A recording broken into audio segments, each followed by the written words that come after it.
大家好，我是牛奶。如果喜欢牛奶的视频，记得点赞订阅哟。天坟炼气塔塔底，萧炎在修炼六合游生尺时，多次感应到一种微弱的召唤。于是，在攻伐小城的时候，没忍住好奇的他，决定深入地底岩浆世界。临走前，萧炎将玄重尺插在上方的山壁，作为灵魂向导，以免迷失在岩浆之内。随后将碧绿火焰裹住全身，潜入了岩浆。进入岩浆后，那种召唤的感觉更明显了。萧炎弹出一缕无形火焰，没想到火焰居然直接对准岩浆深处急掠而下。萧炎跟着火焰下潜了很久很久，直到他快放弃的时候，透明光圈从岩浆漩涡之中浮现而出。光圈之内除了一具化为白骨的骨骸，还有另一朵陨落心炎。萧炎很迷惑，同一个地方怎么可能拥有两种同样的异火？而且那神秘的骨骸又是谁的？一道攻击却是突然袭来，躲过攻击后，萧炎见到个从未见过的生物，一只同周围岩浆颜色相同的蜥蜴人。双方僵持了一阵后，蜥蜴人率先发起了攻击。这次有了防备的萧炎很轻易的就将他击飞了，他却不依不饶的像豌豆射手一样对着萧炎吐岩浆球。萧炎怒了，一爪洞穿了他的心脏，并抓出了一枚赤红色的珠体。然而蜥蜴人临死前召唤了同伴，于是在短短的几个眨眼间，上百只红色身影就将萧炎团团围住了。他们死死地盯着萧炎手中的那枚赤红珠体，然后一个个双眼赤红的朝着萧炎杀去。然而短短几分钟时间，就有将近20只蜥蜴人葬生在萧炎的手中。意识到自己完全不是对手的蜥蜴人们果断选择再次召唤同伴。萧炎不想把动静搞大了，立马就想溜。然而援兵来得很快，而且直接堵住了他回去的路。先前被打的蜥蜴人们七嘴八舌地跟一只看起来像是领头人的蜥蜴人告状，至于说的什么美丽语言，萧炎就不知道了，毕竟听不懂。不过想来不是什么好话。领头的蜥蜴人听完后，直接带着身后近1000只蜥蜴人对萧炎发起了攻击。然而这简直就是在给萧炎送猪猪啊！萧炎虽没有性命之忧，但这密密麻麻的攻击也让他烦不胜烦，于是他决定先干掉那个领头的。然而暗红珠珠到手的时候，将近1000只的蜥蜴人竟然同时齐声尖叫，萧炎头都大了。更悲伤的是，他还感应到好几道极为雄厚的残暴气息正对着他这边飞速而来。而这岩浆之中，即便萧炎施展了3000雷动，速度都是不及这些蜥蜴人。就这么等死吗？当然不。萧炎用陨落心炎将身体尽数包裹后，一头扎向透明光罩，居然毫无阻碍的就闯了进去。而随着萧炎的闯入，那光罩竟是在众多蜥蜴人的注视下诡异的消失不见。扑了个空的几名蜥蜴人强者恨恨地望了光罩处一眼后，攒着满满的怒气，带着众多蜥蜴人离开了。萧炎虽然不明白那些火焰蜥蜴人为什么不能察觉到光罩的所在位置，但不妨碍他在看到蜥蜴人离开后松一口气，略作歇息。待得体内斗气恢复了一些后，萧炎朝着骨骸走去。走近后，萧炎发现那朵陨落心炎是幼生体，这可是天降之喜呀！虽然对焚诀的作用不大，但是对天坟炼气塔的作用很大呀。这种从小便是培养而起的异火，以后驯服起来要容易许多，而且它迟早能够进化出属于自己的灵智。到时候他必然会将一直催化他的内院当做自己的家一般来守护，而如此一来的话，内院岂不是多了一个异类的超级守护者？萧炎的心里那叫一个激动啊！他一直在为如何彻底解决天粉炼气塔枯竭的问题而头疼与愧疚。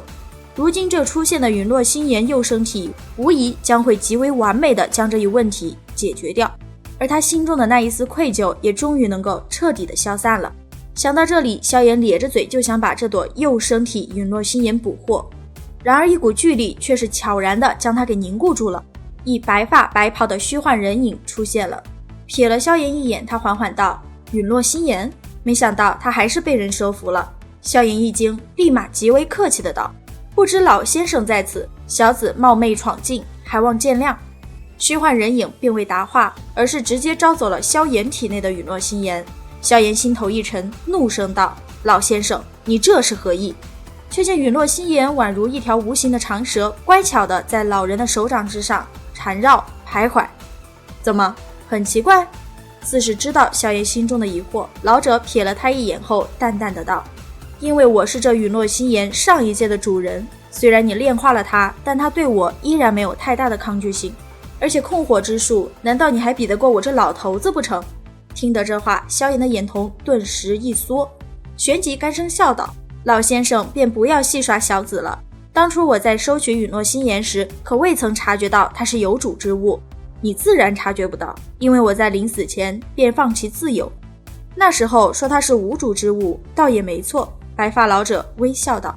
萧炎咽了一口唾沫，没有说话。老者却是道：放心，我并不会抢你的陨落心炎，如今你看见的不过是一丝灵魂残留的印记而已，并不能对你造成什么伤害。被一语道破心中所想，萧炎有些尴尬，笑了笑才道：老前辈言重了，不知老先生名讳？白袍老者笑了笑，有些自傲的道：老夫耀天火，别人有时也称我为天火尊者。尊者？听得这称呼，萧炎心脏顿时狠狠地跳了跳。望着萧炎那副变色的模样，老者摆了摆手道：不用害怕，现在的我只是一点点灵魂而已，以你的实力足以彻底灭杀。闻言，萧炎心中不可察觉地悄悄松了口气。天火尊者将陨落心炎还给萧炎后，很是直白地问萧炎是否对幼生体的陨落心炎感兴趣。萧炎很谨慎地打起了太极。天火尊者也是个狡猾的，先是拆穿了萧炎，随后才打起了感情牌，说自己被一名斗尊阶别的蜥蜴强者重伤后就死在了这里，现在的灵魂已经虚弱到快消散了，只要萧炎帮他修复灵魂，他就将这幼生体的陨落心炎送给萧炎。萧炎自然是很心动的，但顾虑也不少。天火尊者见萧炎有些动摇，哪里肯放过这复活的希望，立马又添了2把火。先是以灵魂起誓，日后必不会对萧炎不利，随后又将自己当年的成名斗技五轮离火法送给了萧炎。五轮离火法是一种控火法诀，属于天阶斗技，法分5重，按兽形而变，狼、豹、狮、虎、蛟，每一重分有各自的火灵。法诀大成，五兽齐聚，可成五轮离火阵，有征海焚天之莫大威能。萧炎狠狠地心动了，盯着天火尊者道：我可以帮老先生修复灵魂，但希望老先生能额外答应小子一个条件，那就是老先生若是真有恢复实力的那一天，能够保小子1年时间。天火尊者先是愣了愣，旋即脸庞上浮现一抹别有深意的笑容道：小家伙，你倒是不吃亏，居然想让我为你当1年时间的护卫。你要知道，斗尊强者可不是寻常人能够请得动的。萧炎笑了笑道：1年时间对于老先生这等的强者来说，不过是弹指之间而已。而且我也知道，只要老先生能够将灵魂修复成功，那么即便是再度复活，也并非是太过困难的事。我想这应该足够聘请老先生1年时间吧。天火尊者觉得此话在理，便同意了，没有迟疑地将手中的陨落心炎幼生体朝着萧炎丢了过去。萧炎将陨落心炎投入聚火壶后，没有丝毫客气地将5轮离火法也装进了纳戒之中。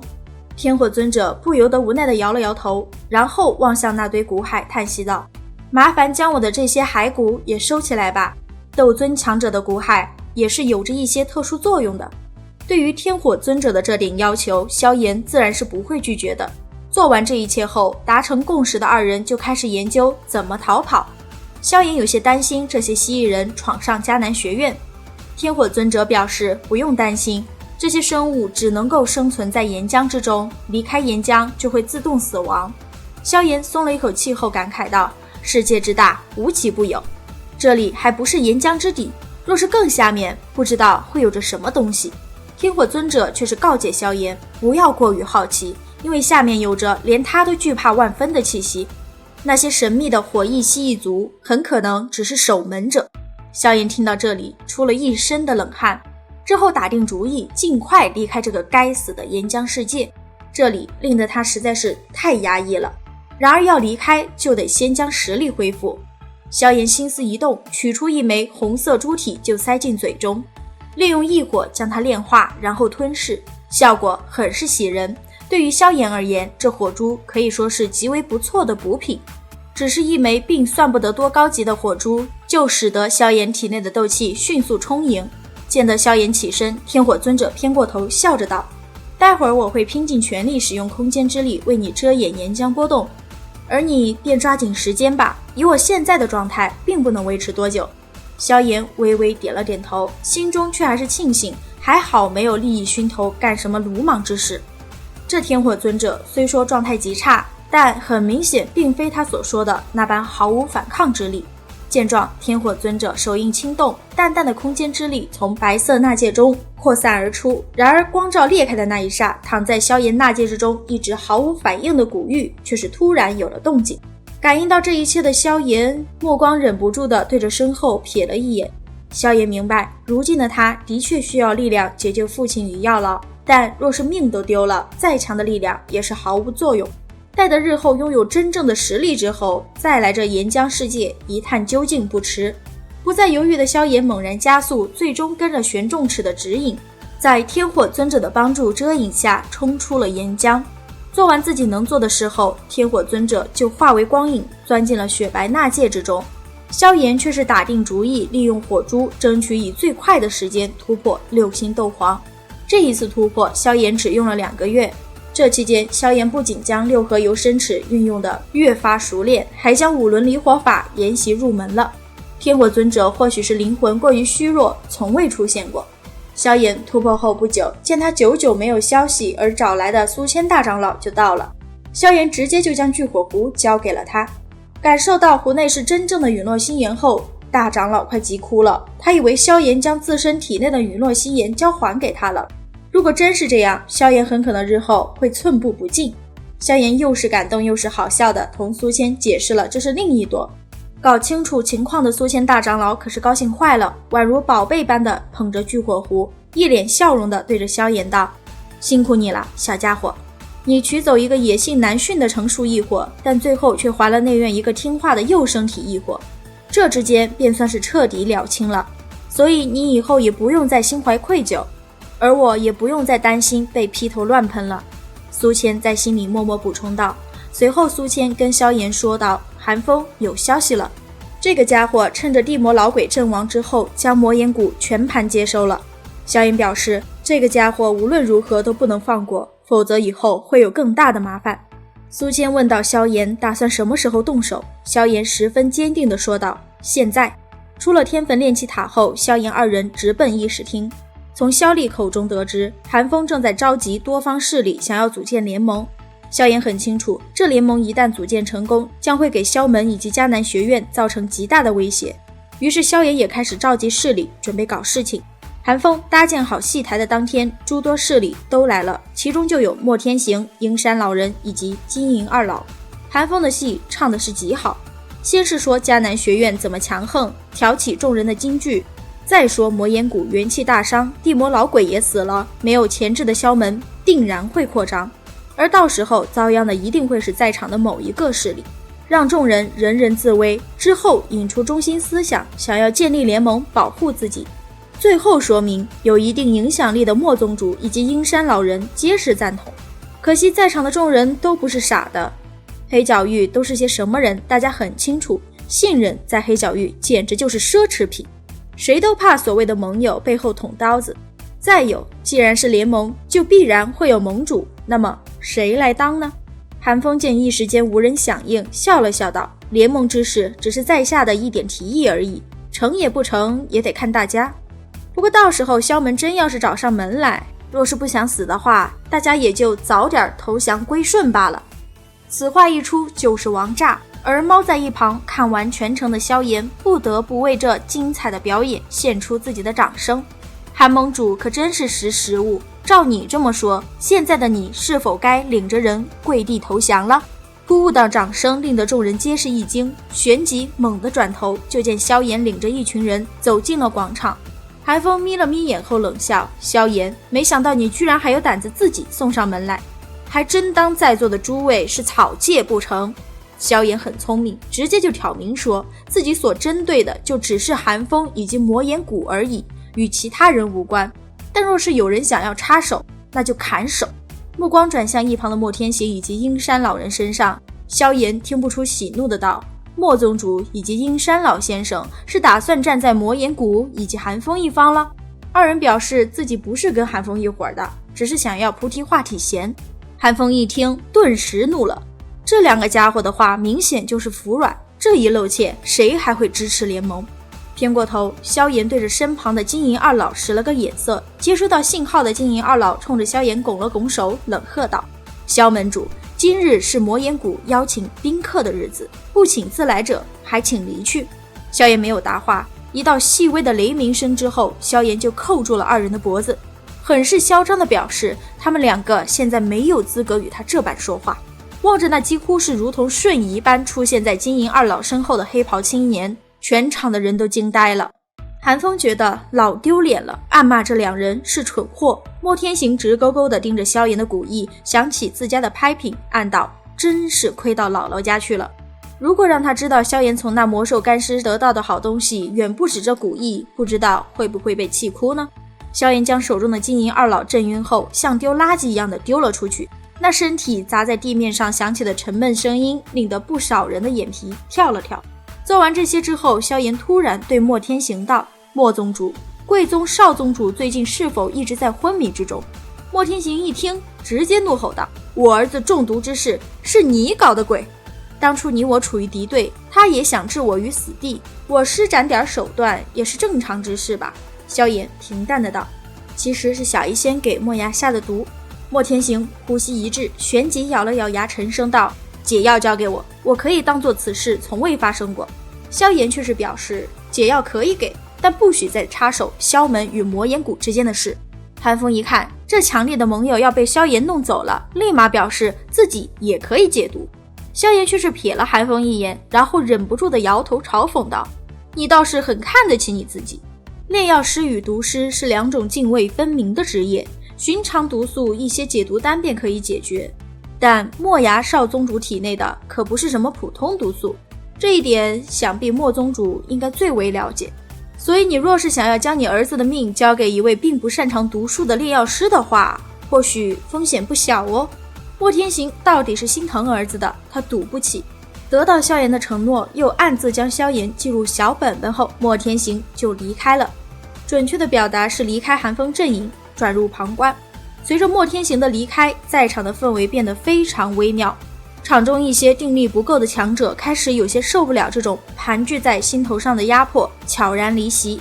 随着陆续有人离席走出广场，那韩风的脸色也是越来越阴森。半晌之后，韩风怨毒的低低声音缓缓响起：萧炎，本来还想让你多活一段时间，不过既然你执意找死，那也别怪我不念那一丝同门之情了。韩风的底气来自哪里呢？原来这次联盟是个双重陷阱，主要目的就是为了吸引萧炎来找茬儿，然后韩风再联合提前找来的魂殿宣护法弄死萧炎。当然，如果真的能将莫天行与鹰山老人拉入共同阵营，那就更好了。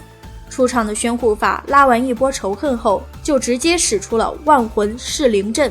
这个阵法可是不得了哦，全是由被操控了的灵魂体组成。糟糕的是，斗气对这些灵魂体伤害并不强，而且被斩杀的灵魂体将会化为养料汇入阵法中心，从而促使新的凶魂诞生。而这凶魂将会直接与那宣护法灵魂相接，作为与宣护法实力相差无几的化身。想要破解此阵，就只能够将作为阵眼的宣护法击杀。可是狡猾的宣护法早已经隐匿在黑云之中，再加上这无数道灵魂的遮掩，短时间里哪里还找得出？萧炎正头秃的时候，天火尊者却是突然出声给萧炎指了一条明路。醒悟过来的萧炎立马用陨落心炎凝聚成了一个足有10丈庞大的狼形火灵，火灵一出就是大范围的彻底灭杀。韩风看到这火灵，脸色变得极为狰狞。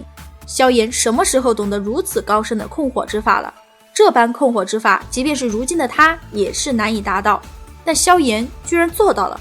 宣护法见火灵出现，导致再没有灵魂之力汇入阵中，立马启动了 B 方案血魂谷，就是让所有灵魂相互啃咬吞噬，从而产生最强者成为凶魂。萧炎见此情况，立马操控火灵撞向黑云，随着火灵的炸开，那黑云被撕裂出一个巨大的空洞。望着被毁掉的近1000个灵魂体，宣护法怒了，直接掏出了4个生前都是斗皇巅峰强者的灵魂体，凶魂还是诞生了。萧炎操控着一朵碧绿色的佛怒火莲，正想动手的时候，天火尊者表示，那凶魂交给我来便是。凝聚了如此之多的灵魂之力，那可是大补之物啊！只要能够将其吞噬炼化，那我的灵魂之力应该能够恢复到斗宗层次。此话一出，萧炎就乐了，立马配合天火尊者拿下了凶魂。之后天火尊者就因为消耗过度陷入了沉睡，在凶魂被收的那一刻，与之灵魂相接的宣护法立马就受到了反噬。气急败坏的宣护法先是怒骂萧炎，随后又要求萧炎将凶魂还给他，只要萧炎还给他，他就可以帮萧炎杀了寒风。萧炎又不是个傻的，以宣护法现在的状态，直接将其击杀也不是什么大问题。至于寒风，他一个人能蹦跶多高？明白萧炎是不会将凶魂交还给他后，宣护法立马召唤出了10魂使给萧炎送菜。注：10名魂使的实力都在斗王阶别。见10魂使如此没用，宣护法又想召唤寒风一起联手。寒风来到了他的身旁，洞穿了他的胸膛，然后吞掉了他的灵魂。众人都惊呆了。随着宣护法的灵魂入体，寒风的体型瞬间增大了2圈，一些由能量所形成的气泡不断的在其皮肤之上滚动翻涌，活像一只癞蛤蟆。然而寒风感觉好极了，实力更是直接飙升到了5星斗尊巅峰，比小医仙还要强上一筹。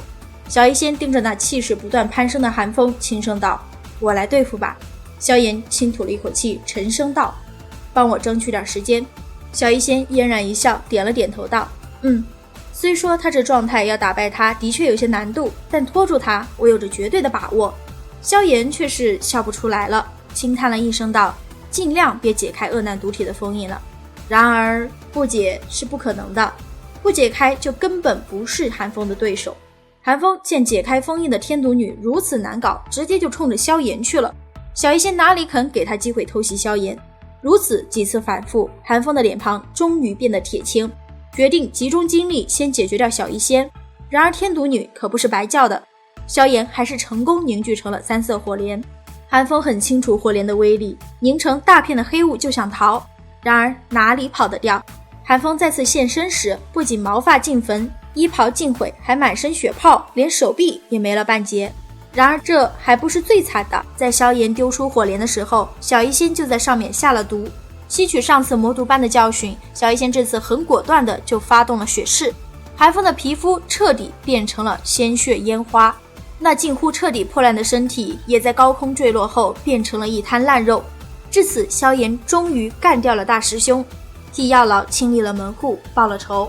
总结，寒风的结局很符合他烂人的人设。在众人唏嘘之际，一丝灵魂之力悄悄地从那堆血肉之中窜出，最后钻入地面，迅速逃窜。他逃掉了吗？当然是没有的。萧炎凭借着异常敏锐的灵魂感知力，当场抓住了寒风的那一丝灵魂。将灵魂处理好后，萧炎锁定了阴山老人。莫天行这个臭不要脸的，为了讨好萧炎，也凑过去将其的退路彻底锁死。等阴山老人服软并做出承诺后，莫天行就舔着脸找萧炎要解药。打发走那2个脸皮比城墙还厚的老家伙以及一些无关人员后，萧炎就领着众人抄家去了，即拿走全部家产。结果却一无所获。转头看了看一旁双臂抱胸、一脸傲娇的紫妍，萧炎不由得一愣，旋即笑道：“倒是将你这丫头给忘记了，寻宝之事不是你最擅长的吗？”对于萧炎的话，紫妍却是冷哼道：“哼，终于记起我来啦。”显然是对于萧炎才记起他格外的不满。萧炎只得陪笑，又哄了好一会儿后，紫妍才勉为其难的帮了忙。魔岩谷的库房藏的那是相当的深，其中的宝物也是相当之多呀。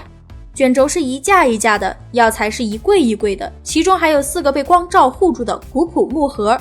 萧炎担心强行破开光罩会毁掉里面的东西，于是又笑眯眯地看着紫妍道：“帮我把这里面的东西取出来，我帮你把上次寄放在我这里的药材全部还给你，而且还都全部炼制成你喜欢的口味。”此话一出，紫妍的眼睛都亮了，完全没觉得自己被美食拿捏得死死的。木盒之中的宝物有地阶终极雷属性功法奔雷剑，与功法配套的地阶终极斗技惊蛰雷法，地魔老鬼呕心沥血改进的真弄眼诀，一枚拳头大小的7阶火属性魔盒，以及斗技天妖魁。雷属性的功法斗技，萧炎直接给了二哥萧丽，改进版的弄焰诀，萧炎就自己留下了，因为它能够改善毁灭火莲那唯一一次的限制，这对于萧炎闯荡中州有着莫大的帮助。至于天妖魁，它是一种由远古流传而下的傀儡之技，以灵魂为引，以魔核为心，再配以诸多材料，炼制成功后将会获得一尊威力无穷且无喜无悲、无痛无伤的杀戮机器。炼制天妖魁所需要的躯体、灵魂、魔核，萧炎都有。而这傀儡之技也不适合学院，苏谦就让萧炎将天妖魁也收下了。抄家太快乐了，然而这份快乐却并没能持续多久。回到迦南学院唤醒天火尊者后，萧炎就看到脸色极为凝重的萧丽，是小医仙出事了。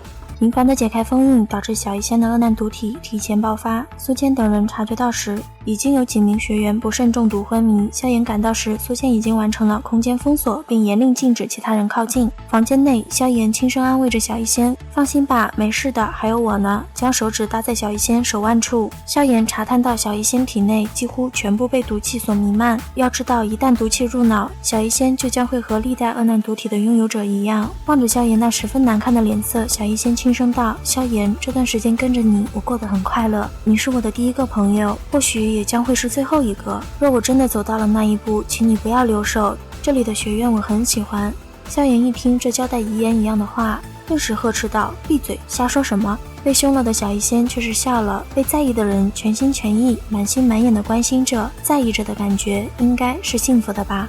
不同于小医仙现在的心境，萧炎正急得上火，天火尊者却是突然出声，表示自己知道一种封印之法。封印只能施展一次，最多维持3年。接收完封印信息，知道天都火印需要对方衣衫进退的萧炎，吞吞吐吐地跟小医仙说明了情况。小医仙咬了咬唇后，红着脸褪下了衣物，望着犹如羊脂玉般的娇躯，萧炎在心中狠狠地给了自己2巴掌。随后开始了封印，随着萧炎指尖的移动，淡绿色的火痕在小医仙的身体上显现，火痕从胸口开始一直向下。随着封印之法的逐渐成型，萧炎手指的移动速度也越来越快。忍了许久的小医仙再也没忍住，轻声呻吟了一下。萧炎身体顿时狠狠地打了一个激灵，使劲地咬了一下舌尖，才将心头突然冒腾而起的邪火压制下去。之后专注于完成封印。然而就在封印阵型完成的那一刹，极度虚弱的萧炎被毒气入体了。强撑着看到小医仙将弥漫出去的毒气全部吸入体内，瞬间突破4星斗宗进入5星的层次后，萧炎就倒了下去。小医仙见状连忙将萧炎扶了起来，然后吻了上去。萧炎苏醒之时，一睁眼就看到了小医仙，跟小医仙确定封印已经完成而且有效后，劳碌命的萧炎就带着小医仙跟苏谦报平安去了。小医仙拿了个玉瓶递给苏谦，歉意的道：“大长老，请将这些药粉给误吸入毒气的学员服下，再休养几日时间，应该便是没什么大碍了。”接过玉瓶，苏谦爽朗的笑道：“不碍事，就当给那些小兔崽子一点教训吧。”小医仙笑了笑，没再说话。萧炎跟闻讯赶来的二哥萧丽交代了一声后，就再度钻进了那天坟炼气塔之下的岩浆世界中，为前往中州做准备。萧炎打算先帮助天火尊者将那凶魂炼化，再试试能否炼制出一具天妖魁出来。最后也是最重要的是，答应美杜莎的7品丹药必须得炼制出来。凶魂的炼化进行得很顺利。准备炼制天妖魁时，萧炎却盯着面前的2具尸体陷入了沉思。云山让他不可避免地想起了云韵，那第一个与他有过肌肤之亲的女人。在那山洞之中所发生的一切就犹如烙印一般印在了他的心里。萧炎觉得自己无法面对一具有着云山面貌的傀儡一直跟随在自己身边，再有他直觉会在中州再见云韵，他不想2人再次见面时会因为这个突然现身的傀儡再度出现什么他不愿见到的变故，因此地魔老鬼成为了萧炎最贴身的护卫。天魂融血丹的炼制就不那么顺利了，毕竟是7品丹药，对炼制者灵魂力量的要求是非常高的。青红血液的加入更是差点让萧炎前功尽弃，因为该精血出自7阶巅峰的绝世凶兽，其中所蕴含的狂暴能量远超炼制天魂融血丹的要求，血液之中所蕴含的狂暴之力与之前提炼的药材之力完全没办法平衡，即便萧炎又炼化融合了诸多药材都不行。不过好在紫妍及时现身救场，献出了1滴血，才使得丹药能够逐渐成型。想来萧炎女儿出生时就拥有斗宗的实力，除了美杜莎血脉的强横以外，也有萧炎的功劳。丹成之时，丹雷现，银色闪电在萧炎黑色眸子之中闪烁不定。萧炎手掌轻轻抚摸着额头上的那道火印，低声呢喃道：老师，您当初说过，若是弟子哪一天能够炼制出招来丹雷的丹药，那么便是达到了出师的资格，可惜这一幕您却未能亲眼见到。话音刚落，一道半尺长宽左右的银雷就朝着新鲜出炉的丹药劈来，这可是要拿给自家媳妇儿交差的丹药，萧炎哪里会让他毁掉。六合游身尺、开山印轮番上阵，在与银雷硬碰硬的对抗了几十道之后，萧炎也扛不住了，不得不让地妖魁提前亮相。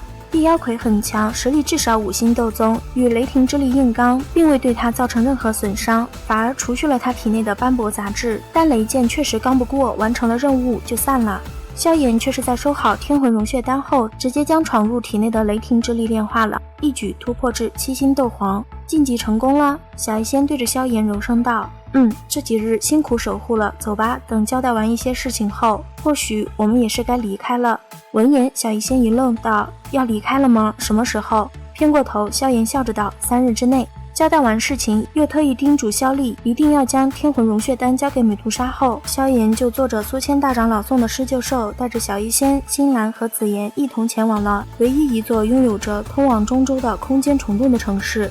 然而萧炎的好运似乎是在炼丹时用完了，刚赶到天涯城内就被告知空间虫洞正在维修，会暂时关闭几日，无奈4人只能先在城中休息。哪知遇到了一位胸大无脑的跋扈女，该女子不仅内涵萧炎是狗，还骂萧炎混账、王八蛋，不是东西。萧炎出手将她扯下马背后，该女子尖叫着让守护者杀了萧炎。守护者现身后，她还叫嚣着让萧炎跪下，给她磕头认错。只是话还没说完，一个响亮的巴掌就甩在了她的脸上。冰冷的声音从小医仙口中传出：你敢再骂一句，他不杀你，我来。跋扈女愣住了，那2名守护者也愣住了，不过反应过来后，他们就立马朝小医仙发动了攻击，结果被萧炎直接拦下。知道自己是打不过了，这2名守护者就搬出了家事。萧炎一听是罗家的，顿时就皱起了眉头，而那跋扈女像是刚刚回神一样，直接捏碎了一枚玉牌，恶狠狠地盯着小医仙道：贱女人，你敢打我，我爷爷绝对不会放过你，待你落到本小姐手中，定要将你手指一根根剁下来。或许是怕给萧炎带来麻烦，对于跋扈女的谩骂，小医仙只是目光冰冷地看了他一眼，没想到萧炎却是道：再打，如此恶毒心性，留着也是祸害。再度扬手，小医仙毫不客气的又是一巴掌扇了过去。这一巴掌刚刚落下，跋扈女罗小妖召唤的后台就来了。